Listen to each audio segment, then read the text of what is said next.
Constructing your life is about much more than just building a bank account. Each week, join real estate entrepreneur and mindset coach Austin Linney as he interviews guests who are constructing their dream lives and impacting the world around them on a daily basis. If you're an entrepreneur or wanting to start a business, or you just want to hear motivating stories of how others have overcome the odds, you are in the right place. And now for your host, Austin Linney. Guys, welcome back to Construct Your Life. It's my podcast. So look, sometimes in life, you might hear a noise in the background. You might hear an echo. Here's the great thing about me. I don't give a fuck. How about that? Because I was talking to my man, Alex, and we were talking about like, he just moved in his house. The podcast studio is not set up. He could easily postpone the podcast for a couple of weeks once the studio is set up. But as we talked about, it's a metaphor for life. You know what I told my coaching client this morning?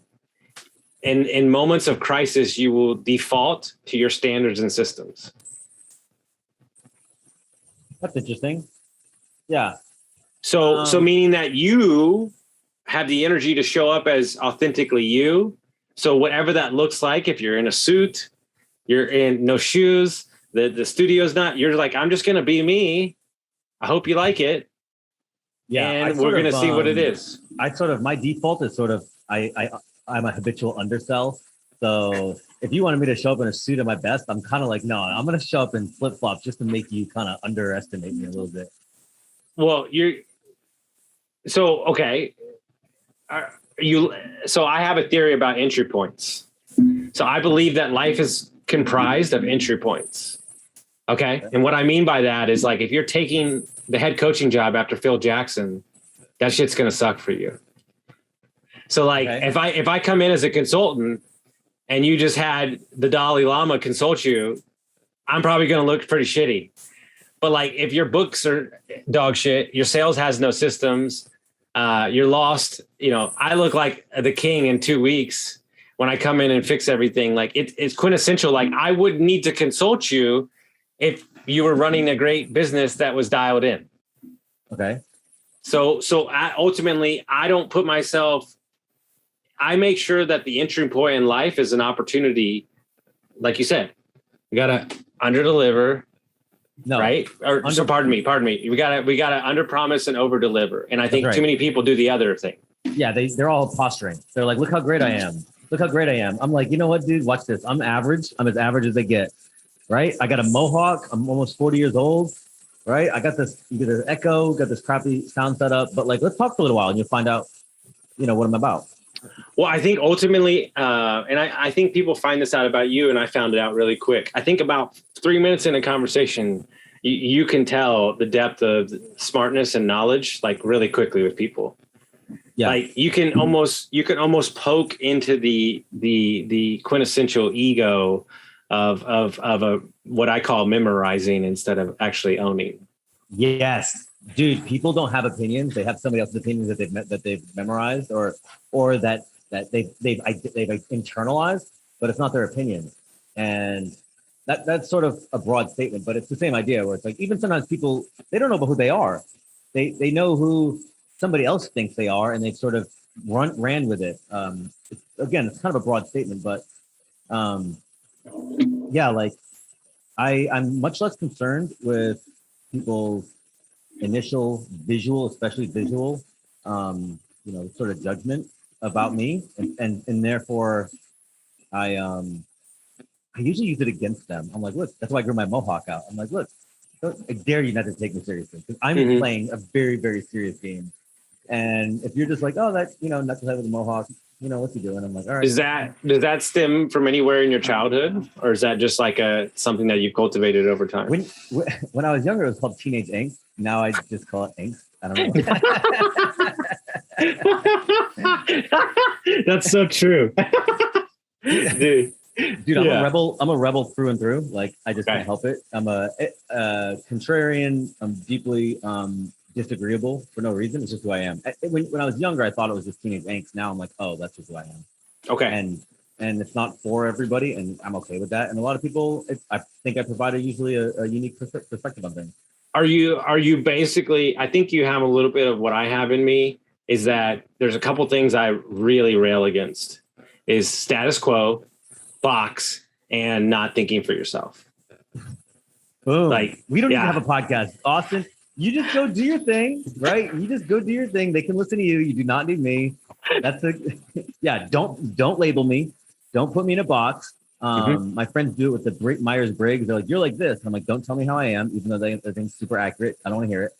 Right. What was you gonna say? Well, no, don't put me in a box. Status quo. Whatever's popular, and then think for I yourself. hate.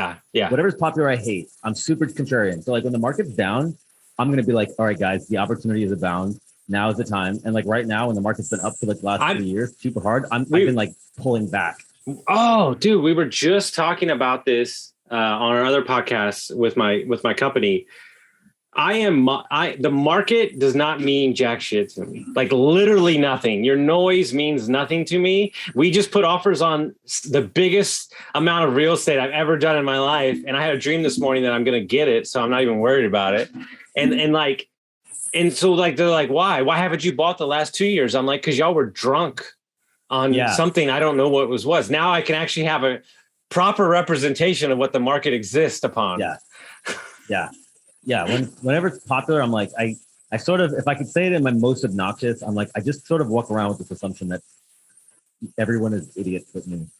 Okay. So whenever they're doing, I'm like, I don't want to do what idiots do. So I'm just going to do the opposite. well, ultimately what's interesting to me, right? Cause I'm a coach and we coach people, is that for the last 2.5 years, no real estate agents want to listen to me. None of them. Now they're happy to listen to what I've had to say about mindset and everything. Oh my God, the market shifted in 3 weeks out from underneath me and I don't know what to do. And it's like, well, maybe you should just always be listening and always be learning and growing and understanding that here's my philosophy in life. It's never as great as it seems and it's never as bad as it seems. It's probably somewhere in the middle. That's from a movie. Yeah, probably so. I don't know. That's Blow. Yes, I've seen it like 20 times. Perfect. There you go.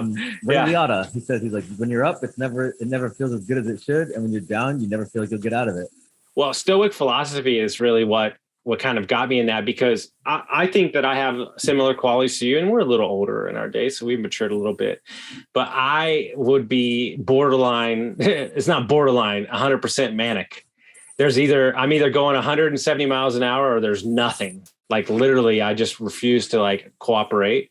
And what I've tried to be is a little more emotionally less dependent on my decisions.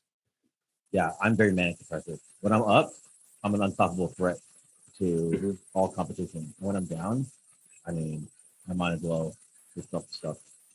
So what gets you down? When have you clocked? Have you noticed when you're not rolling the way you need to? A lot of it is boredom. Boredom is like my enemy, and I get bored easy. So are you bored with life or business?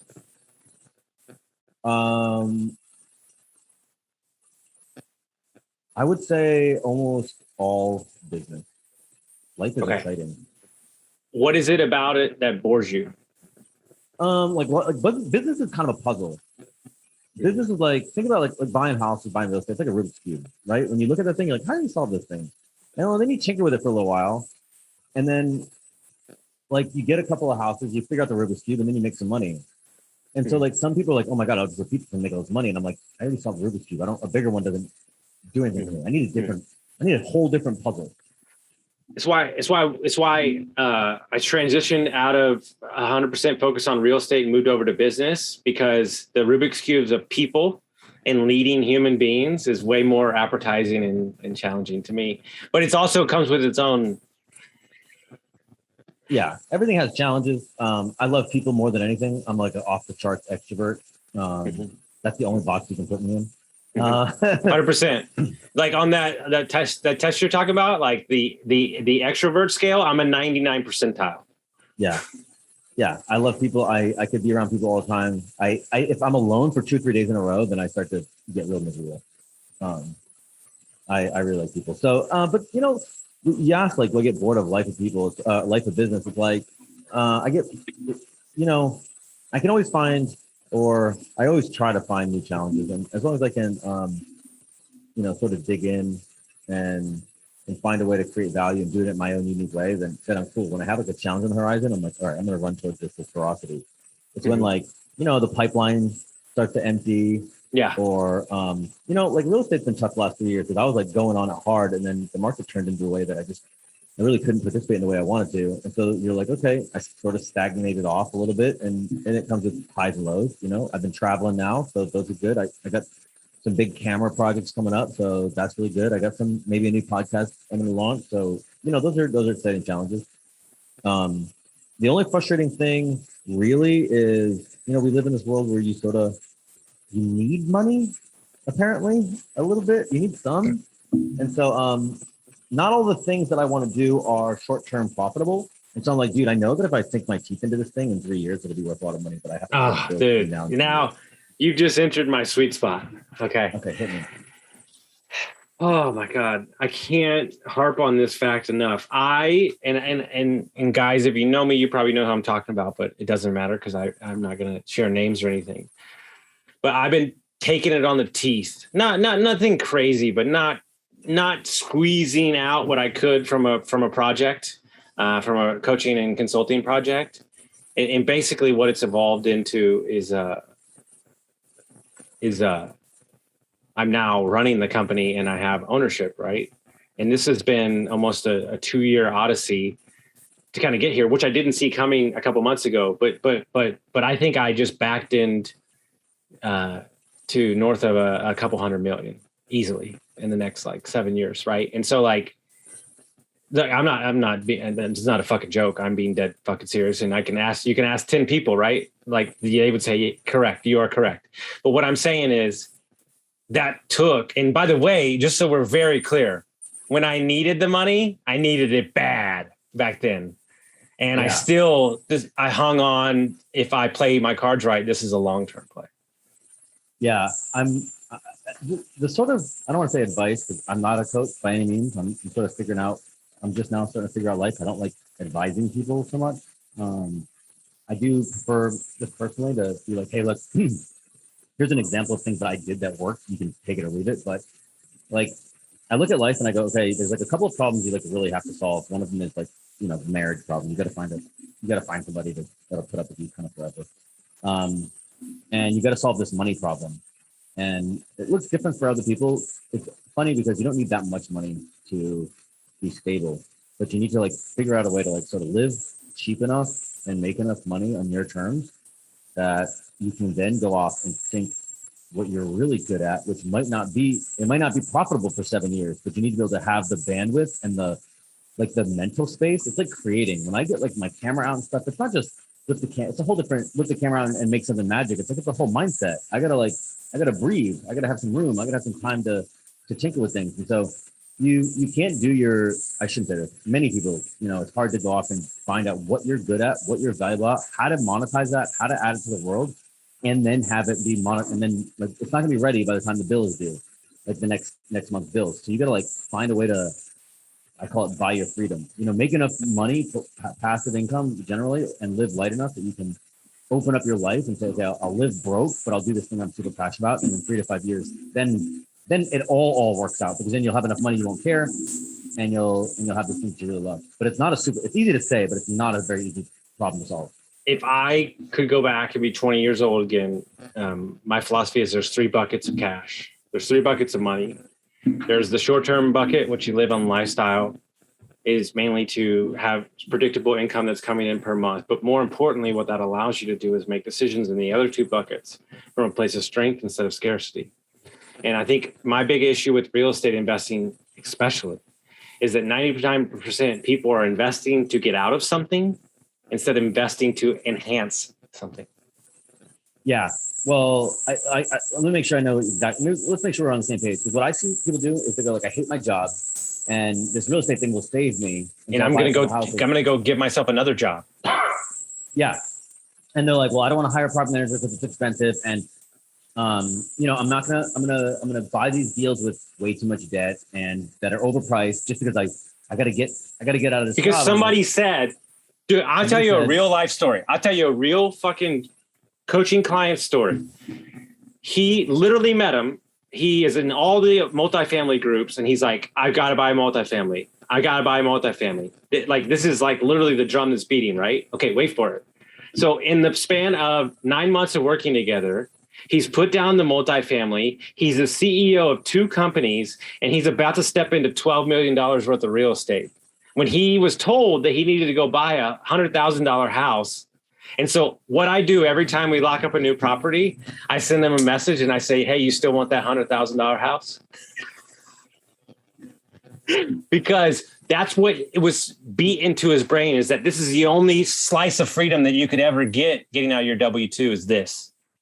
Yeah, well, like you said before, like people go from a position of scarcity. They're like, I'm stuck in my job. I hate it. So I just need to get out at whatever is like the nearest way out rather than maybe a little bit more strategic. And I'm not saying it's easy, because when you're like, have that week to week, month to month, paycheck to paycheck pressure, your mind is not, it doesn't have room to stretch its legs out. So your mind is really just not able to slow down and think pragmatically. You're like, I got to get out. I got to do something.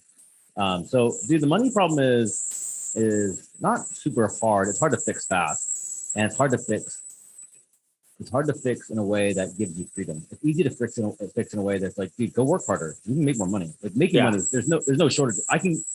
Anybody can go put the hours in and make a lot of money in this world. It's not that hard. It's hard to make a lot of money and sort of do all the things you're passionate about, which may not be profitable. Yeah, at least in the short run. No, and then ultimately understanding that there's, and people like don't really understand this concept. Like, there's certain businesses that I need to make money, and there's certain businesses that I don't need to make money because I'm cultivating something bigger than what you see in front of you. Like, we have the avenues, the buckets that like dump money in, but then there's other things that we're building that might be bigger than those buckets later on, but it's going to take 7 years to breathe what inside of what it's becoming. Yeah. Like, you got to cultivate up the team. You got to build them up. It's a whole thing. It doesn't happen overnight. Yeah. Oh, they're not big on, it's all future thinking. Mm-hmm. None of it's next week. I don't ever think about next week. Next week, it's going to be just like this week, a complete disaster. Right? But in 5 years, like I got the plan. Like I got it in 5 years. I got it for 30 years. Like I'm set. Life is set. My life it's fine. All the big problems are solved. Now it's just like, how do you maximize your ambition? And then how do you deal with the day-to-day stress? You had mentioned Stoic Philosophy. It's like, life's fine. I have no problem. I have nothing but first world problems on my worst day. One of the things that I'm still ruminating. I haven't like 100% nailed the concept down, and it takes me a while sometimes with like the way I feel about something. But I think there's 2 me's. I think there's now. I have friends that would argue you're the same person, just different styles of you. But I work my fucking face off from Monday to Wednesday. 15 meetings in a row, straight through all day, 4 a.m. starts the call. And then I have Thursday and Friday and Saturday me, who's typically traveling, walking on a beach where I might answer some texts. But I've had to distinguish those 2 sides of me, because if not, I would just work 19 hours a day every day, because I love it so much, because I'm growing businesses and growing people, that I've had to I tapped into my personality. It's either all on, because I'm ADD, or it's not on at all. There's no in between. There's no in between with me. If I'm going to go on a trip, it's either 2 days and 3 nights, or it's 2 weeks. There's no in between. If I go 5 days, I'll lose my freaking mind. Yeah, I feel you on that. On the vacation, I don't do vacation. I do adventures. Yeah. And so, I don't need to go to a beach to chill for weekends. Somebody asked my fiance, they're like, when are you going on vacation? She's like, our fucking life's a vacation. What are you talking about? Oh, that's good. Because like we've cultivated this lifestyle to just like full business. Like, I'm meeting my business partners around the country. We're traveling, where I'm doing business. This it's not something that happened overnight. Like, this is 3 years of like steadily like getting it where the biggest thing for me is I had a lot of yeses on my calendar that weren't for me.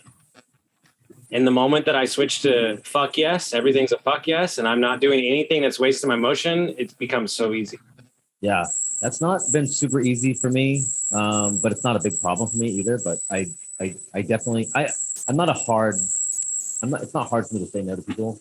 But I generally like to give people a lot of my time. So I think half of your ability is saying no to them to see how bad they want it.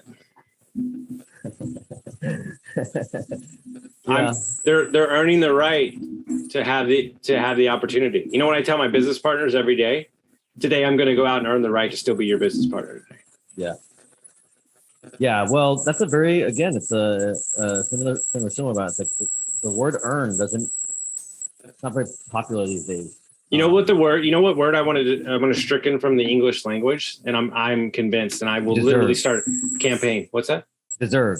No, I don't like that one either, but busy. Oh, busy. I'm busy. Yeah, no shit, Yeah. Sherlock. Yeah, I have I companies, 3 podcasts, and we're all busy. We get it. But don't tell me that you can't do it. It's just not a priority. Yeah, I don't think there's nothing on my calendar that I didn't put there.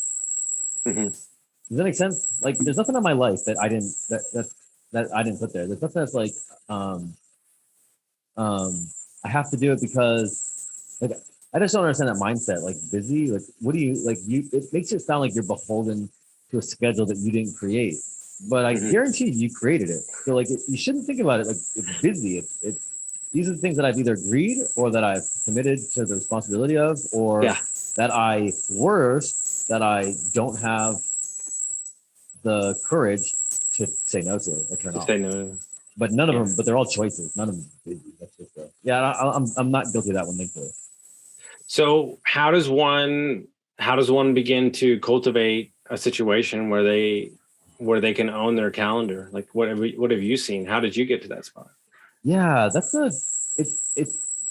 kind of interesting trying to look back and figure out how things change. A lot of it is deliberate intention, and a lot of it is sort of spending time reflecting on who you are, what you want, and stripping away the veil of what society says that you want. You know, are you going to buy multifamily? Like, dude, you actually might not want to buy real estate at all. You might want passive income, and that's not the same thing. You might. I didn't think for 31 years I said I wasn't creative because I was always bad at guitar and drawing. So I said I'm not creative. And then I picked up the camera, and it turns out I'm actually much better at being creative than I am at business. And so, what other boxes are people putting in on themselves or society putting on them? And so it takes some time to like reflect and say, this is what I actually want to do with my time. And then the second hard part, the harder part actually, is convincing your social circle that you're different. Oh, because you're gonna come out one day. You're gonna come out of the shell, and you're like, okay, this is what I want my life to be like. I want it to be cameras. Austin, let me finish.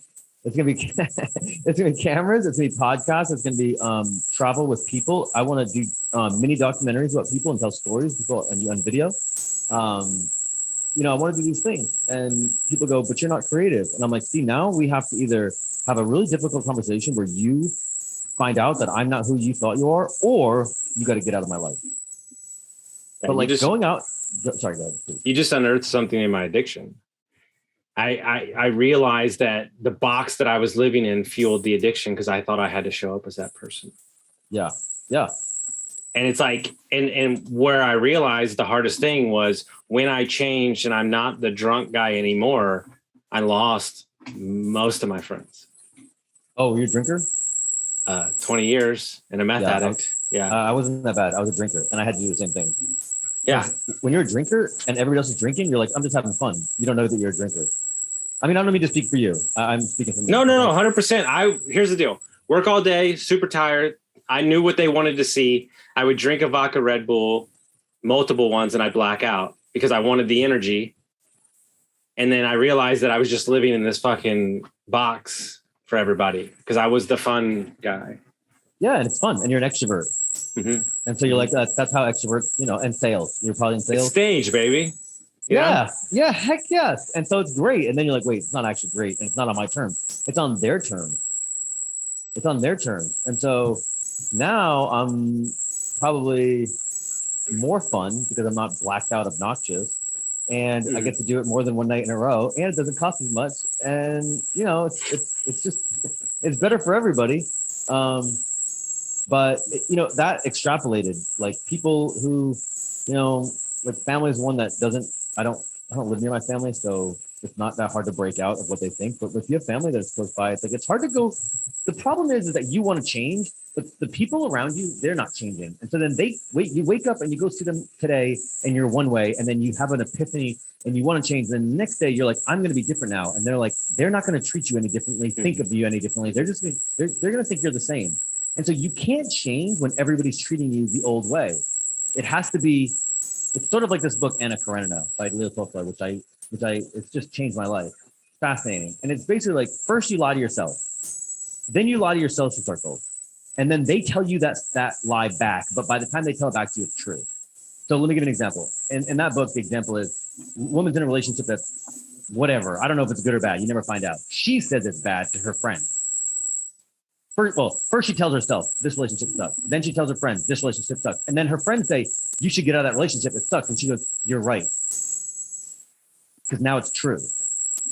Right? And so it's the same thing. If you want to change your life, you want to be confident, you want to be somebody else, it's like first you convince yourself, you lie to yourself. Then you lie to somebody else. And then eventually when they're convinced, they tell you the truth back. And then it's the way the world is. Yeah. I would say that that's driving 90% of the way that people are behaving or what they're, right. Here's the thing, right? Do you know how many times, thank God I've done enough episodes where I don't get this shit anymore. But in the beginning, I used to get a ton of episodes, DMs that are like, hey, your light's not perfect. This thing did this in this podcast. And I'm like, yeah, did the message change? Yeah. This is my rub. This is why I want to go speak to middle schools, because you're telling the kid he can't be what he wants to be because the lighting's not perfect. And here's my problem is that everything that they fucking shit on me with in high school and middle school, too loud, extrovert, too smart, quick-witted, is all things they fucking would raise me on their shoulders for at 39 years old now. Yeah. That's a whole other podcast, but the school is not designed to develop entrepreneurs. It's designed to I'm saying, no. It's not just school. It's in general. Sure. They all learned how to live from school. Correct. Good point. So the question is really at the end of the day, is your family or your social circle, are they lifting you up or are they tearing you down? 9 times out of 10, they're probably tearing you down. And so the question is, what does one do? Yeah. How do you find the right people? Chris Hitchens wrote a book called Letters to a Young Contrarian, which is basically a lot of it's about his sort of outcast position on religion, but a lot of it is like, here's how you go through the world and say, I'm going to do what I think is right, and I'm going to tell everyone who thinks I'm wrong, beat it, pal. I don't care what you think. And it's not easy. It's not easy to go against your social circle, especially one that you've curated, or like you said, family. It's not easy. I'm not saying it's easy, but it's like going through a life where you're acquiescing to what everybody else wants. That's hard too. That's real hard. So it's rip the Band-Aid off. That's really what it is. Because you're going to wake up one day and you're like, hey, your parents are going to be gone. Your social circle is going to change anyway. Somebody else is going to move away. And you're going to be stuck going, I lived for them for 20 years and now I don't know how to live for myself. Just do it now. So I'm dipping my toe in the water because I really don't want this thing to go switch to politics. So I'm just preemptive saying that. But here's what I am. I'm a grown-up that can look at a situation and take what I need from it and move on. Okay. What I'm saying by that is, if you look at California and you look at New York, right, it's more expensive to live there. Yeah. All those people figure out a way to do it. And so I appreciate the hustle. I appreciate figuring it out, making more money. Right. So what I'm saying to say this, not better, not worse, but if they could do it, then you could do the same thing in Nebraska. You could do the same thing in Oklahoma. It's just not. You know what I've met? Some of the most successful people, they're not in this field anymore, but they spent their days sleeping on a couch in Silicon Valley because that consciousness was raised so high of the standard of what they're going to create that they've carried it in their business for the rest of their life. Yeah. People, they don't want to work that hard and they want a big house and some fancy thing. And people are focused, and you said like LA and New York, about like, hey, you can go rent $2,500. Like I know people that, they're like, I got to get something for $900. I'm like, dude, you'd figure it out if you were set in that sort of position. It's sort of like the minimum wage, just to kind of piggyback off of your, I don't want to get into politics, but I'll talk about it anyway. Like everybody's arguing about the minimum wage. And I'm like, why aren't we, I don't care about the minimum wage. I care about the maximum wage. I'm just not focused on what the minimum is. It's not, like you can argue about that and you can fight about that. And there's some, obviously a piece of our culture that's not going away, but it's also, it's like, do you, that mindset about fighting for the minimum, it's always going to be a tough road if you're trying to get it's not a road of there's nothing there for you. There's nothing there. There's nothing there for you. Yeah. It's the Alex Ramosi wrote in his book, and I mean, God damn, dude, I've read it like so many times, but he said that, like, basically, the higher you charge, the more oxygen you allow your business to operate properly. Yeah. As entrepreneurs, I'm all about maximizing profit and working things off shoestring budgets. But, like, are we running $1 million business or $1,000 business? Yeah, I started doing this with my cameras when I was new. I was like, I'm not really that good. I'm not going to charge any money. I'm not really that good. I'm not going to charge any money. And then I was like, dude, these poor customers are actually more difficult. And then I'm still broke. So now I'm like, I just tell people, I'm a terrible salesperson, right? They're like, hey, Alex, I really want you to come to my conference, my event, my party, whatever it is. I do traveling retreat. Like, I shoot these events, I capture them to an unbelievable degree. I do what almost nobody else can do. I do it my way. And they're like, hey, we want you to come shoot there. And the first thing I say is, you probably can't afford me. And so it burns a lot of probably conversations with people that probably could afford me, but it keeps things super on my terms. So then somebody's like, well, how much is it? It's like, well, here's my rate. Right. And then it's high. But now you're like, okay, this guy knows what he's worth, and I don't have to. I'm not negotiating from a position of desperation. It's sort of the same thing. I mean, it's the same thing with when you're doing capital raise for deals. We're doing capital raise right now, and it's like, it sounds so messed up, but the guys who put in 150, 250, $500,000 into deals on no big deal. I can't even get them on the phone sometimes. No, they don't even care. The guy that puts in 25 grand is like 80% of my time. Dude, we need a guy to sign on things, and he's like stupid liquid, right? And so our partners text us yesterday, and he's gonna like literally like put up the money for these two massive deals. And they're like, I was like, do we need to schedule a meeting? And they go, no, he's good. Yeah. I'm like, what are you talking about? It's like $5 million. He's like, no, he's good. He's good. I'm like, yeah, but I call it the F customer. It's like the A customer. They pay most of your profit. They're the easiest to deal with. They like you the best, and they give you referrals. And then you go all the way down the spectrum, you get the F customer. It's like you make the least. They're the hardest to deal with. They're the least happy. They come back and ask for more later, right? And so, like, basically in sales, I just look at it. I'm like, you just need to drop the 10% bottom. Do you know what was the evolution of my entire business? You know what changed my entire life? This is going to sound was losing 20,000. Now I'm going to walk you through the story. Have a client, biggest client at the time, massive. I can't even believe I sold this package. Like, I was like, oh my God, I couldn't send the email for 2 days. And then he sent back a thing and he's like, boom, done. Like, pay it. And so we delivered everything that he asked ahead of time, like 3 months earlier, because we were crushing it. And yet he was picking apart every little thing I was doing, even though he had no leg to stand on. And then he stopped showing up for calls. And so, like, this was going, and he was like making these excuses, and he still owed me like 20,000. And my fiance was like, you have to walk away. And I was like, babe, that's a lot of money. Like, and she was like, yeah, but who's worth it, you or him? And so, like, I was like, fine. So I just canceled the invoice and didn't show up. Like, I canceled all the meetings and I didn't show up, and he never reached out to me. And you know what happened? 2 days later, I signed 3 clients for like double that money. And it was like, because it was like the first time, like, I chose myself, and like, it was like the big move for me, like, over a client. Self-belief, bro. It's easy to say. It's hard to do. Mm-hmm. But when you do it, it's like the world, like, people respect self-respect. Mm-hmm. They feel it. You know, mm-hmm. You ooze it. And when you pander and cater and desperate and you negotiate from weakness and all these things, like, they feel the same way. And then they're like, I'm just going to abuse you because you're basically letting me abuse you. You know, I mean, yeah, a lot of people are literally, they're testing to see how far they can take it. Yeah. It's like bullies. I think about bullies. I don't have kids. So what do I know? I was bullied in school.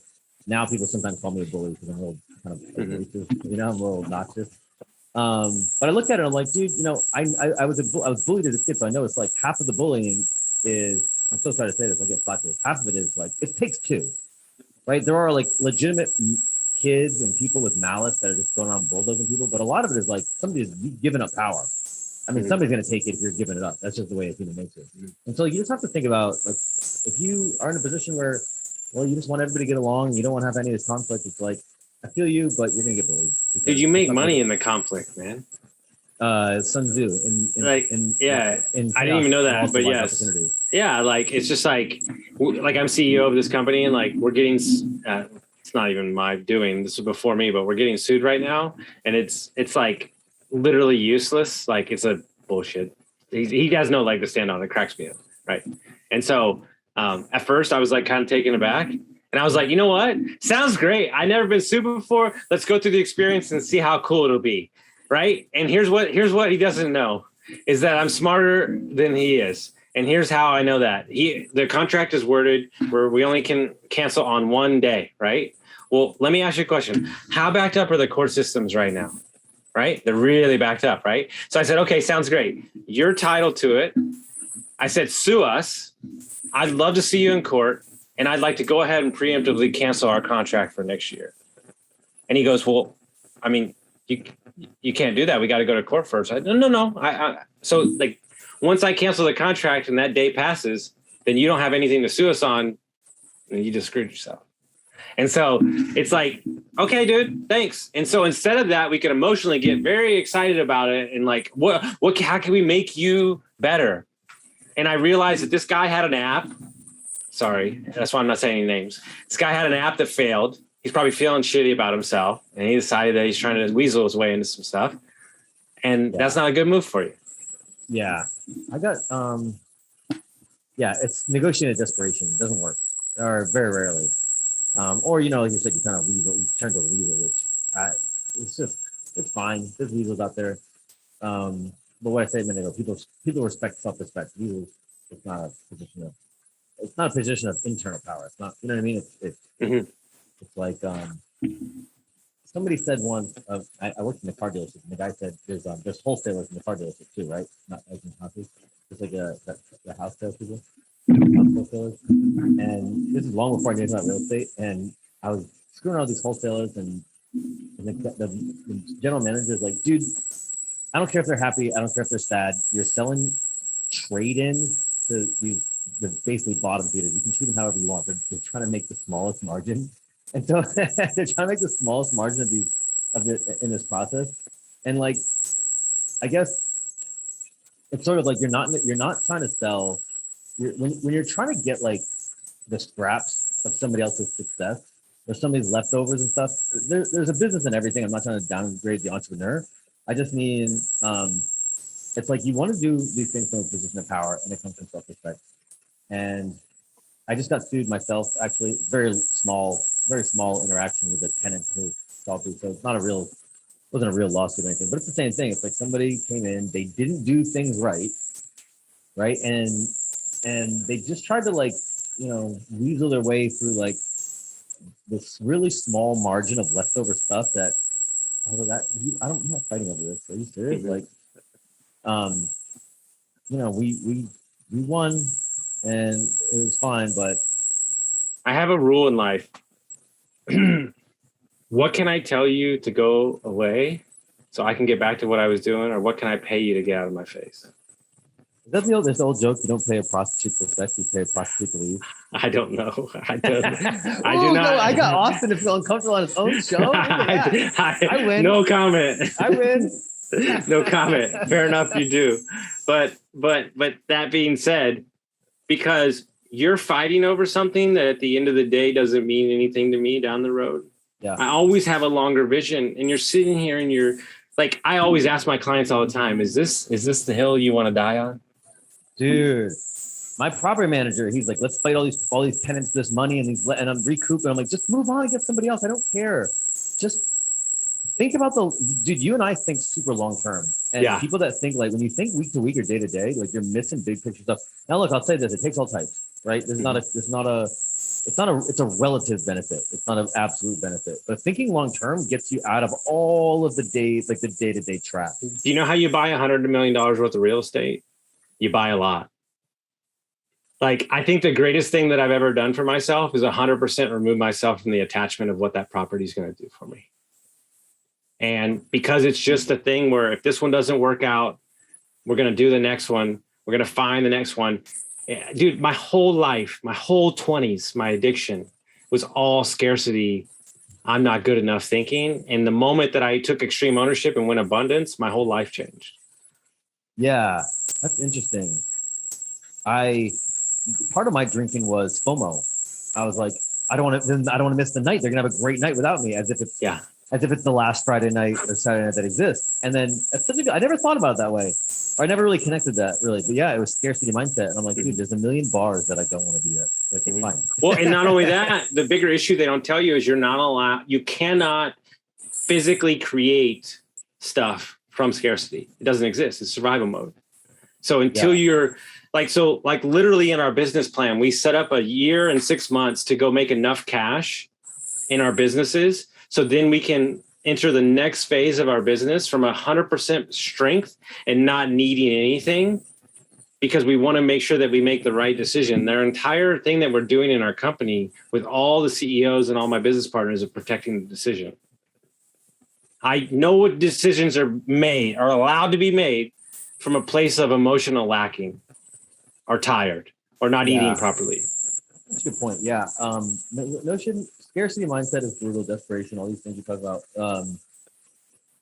The other one I say is one of my favorite sayings is respond, don't react. And it's very similar where it's like, I make bad decisions when I'm emotional.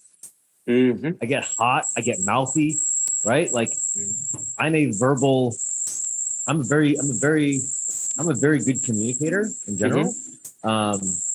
I'm quick-witted. I know how to articulate my thoughts, and I know how to get under somebody's skin. And all of these things are really, really useful when I'm being strategic and positive, and I have an abundance mindset. And all of these things are really detrimental when I'm emotional and angry, and I'm like, yo, I'm about to burn a bridge. So you wouldn't believe right now. And who's gonna win? No one. Nobody. My mom was like, you are amazing at what you do, and it'll be great, but you also will burn the bridge you're standing on too. Yeah.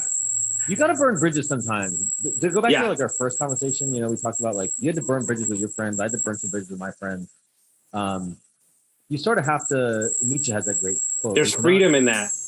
So I love blowing my life up because I've done it about 8 times, and there's freedom because you get to take what you want and leave the rest.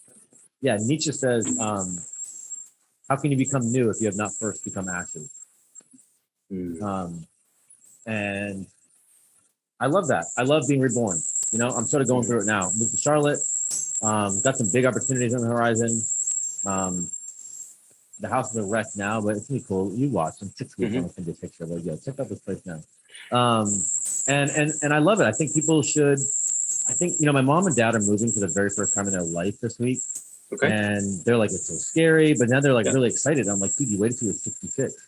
Yeah. Like, there's so much growth if you had left where you live, go leave the country. People have no idea how small their world is. They've not seen how big the whole world is. There's a rule. If you meet me, there's 3 things that are going to happen to you. You're going to probably leave your job. You're going to travel out of the country, or you're going to leave the place that you're living. And it's not because I know what's best for you. It's because I'm asking you to inject new energy and a different viewpoint into your life to see what shakes loose. Yeah. Dude, those 3 they're really healthy. And then people get addicted to complacency real bad. And so they're like, I don't want to leave my job because I'm scared. I'm like, that's why you have to leave your job. Well, we have an addiction in America that's worse than drugs and alcohol.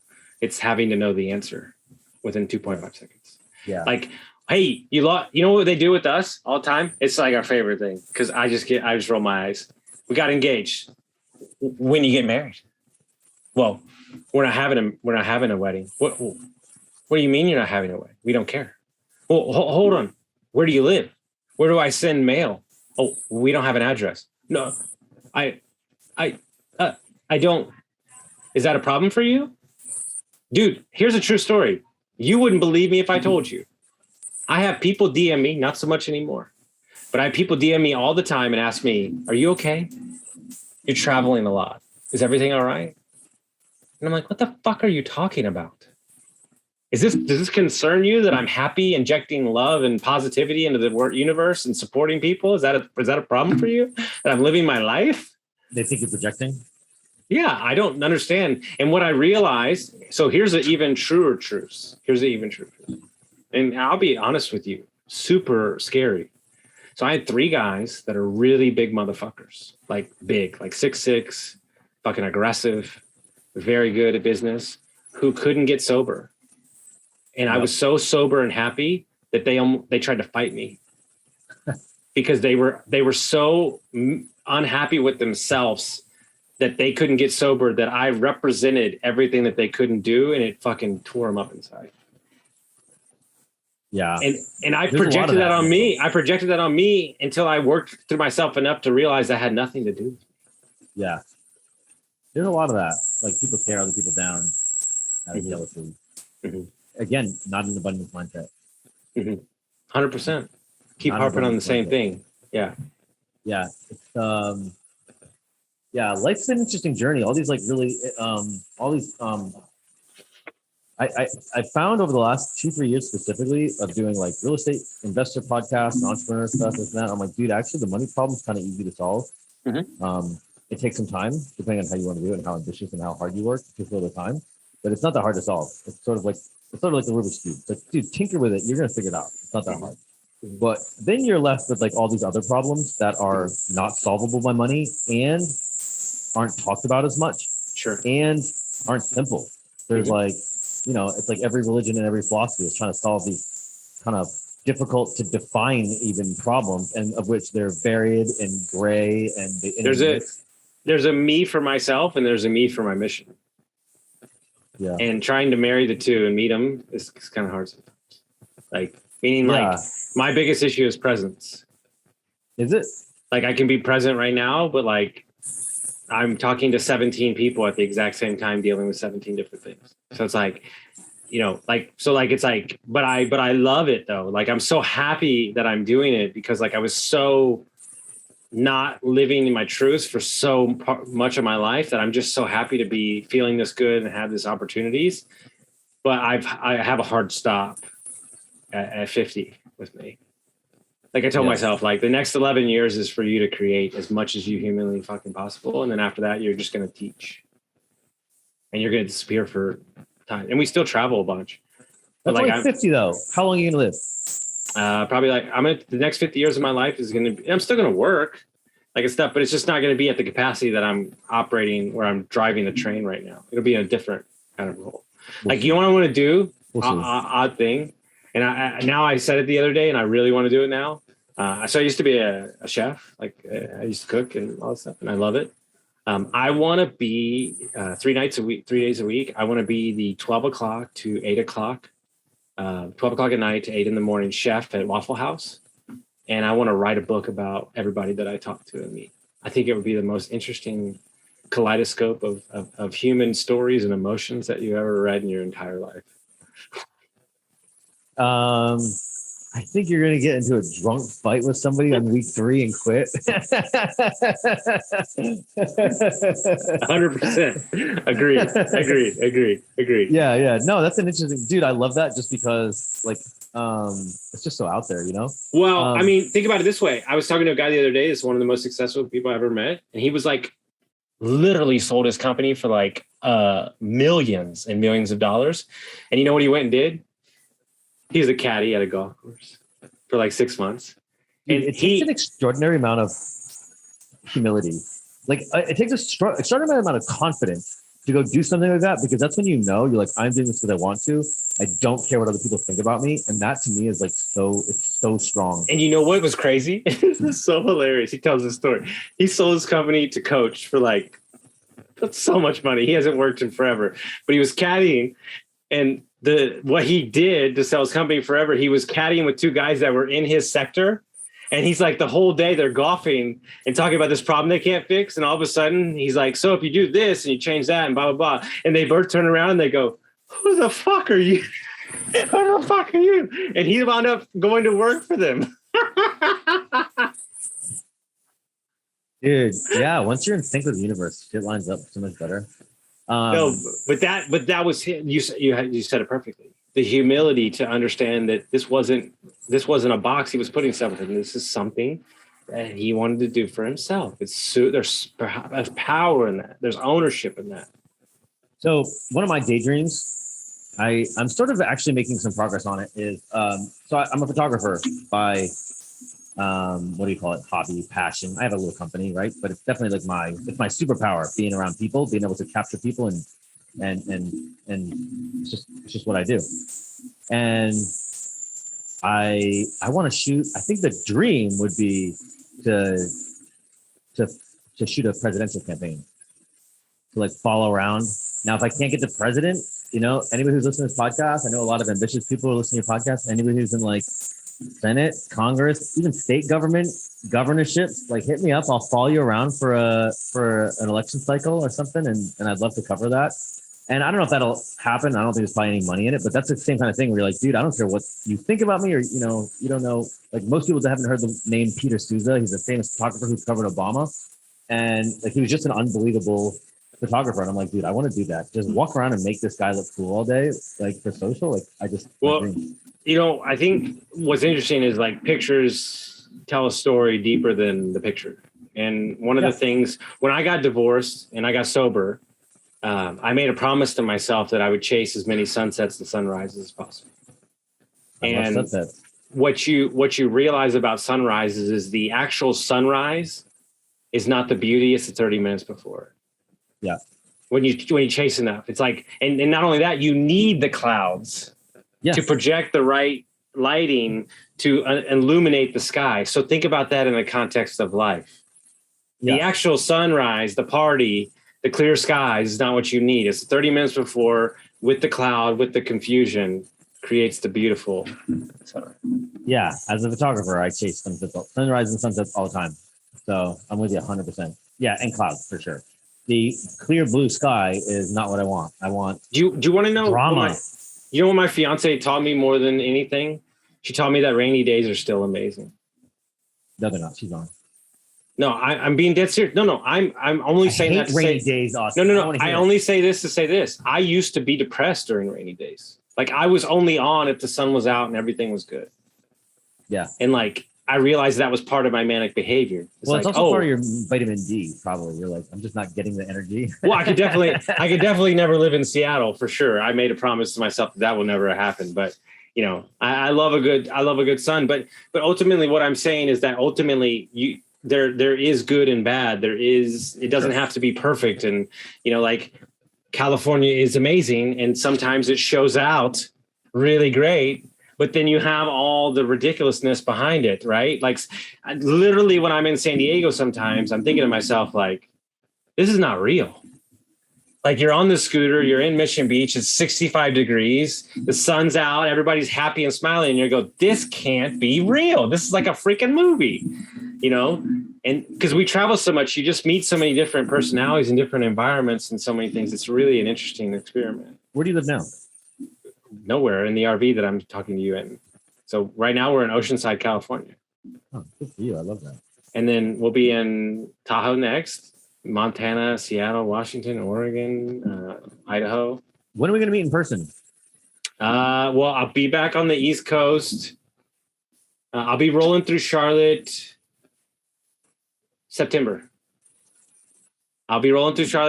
Because I'm going to be in Martha's Vineyard in Maine, and then we're going back to Texas for 3 months.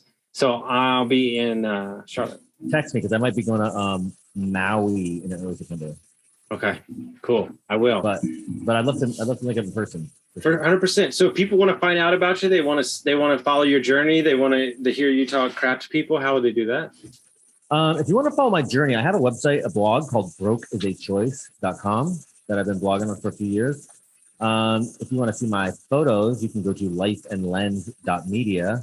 And if you want to hear me smack talk, then I'm on Instagram and Facebook quite a lot. So I just made a decision. I'm currently writing a story about my addiction and my life. And there's only one photographer that I would ever want to do the photos for the book. And the only guy that can truly represent me the way that I want to be seen. The only guy you know? The only photographer you know? No comment. I know a couple of y'all. Yeah. It's interesting because to end it on this point, I have seen photography, in my opinion, allows us to show a part of ourselves that we don't see directly every time. Yeah, like people's view of what they are is not what everybody else sees. When I go put on a suit and my homeboy in Austin takes pictures of me, he's super creative, super cool. He's in real estate too. And like, where it's the backdrop of like Austin with fucking black and white. I'm like, who's that fucking boss? And it awakes something inside of you, right? Like it's super important. I have this thing I say, I create egomaniacs.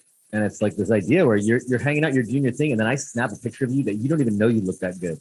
And then when you do know that you look good, now you're a narcissist. Now you're like, look how good I look. And I'm like, man, I made you. Relax. I love it. Dude, I love this conversation so much. Thank you so much, guys. Go check them out. Send this podcast to somebody, and we'll see you next time.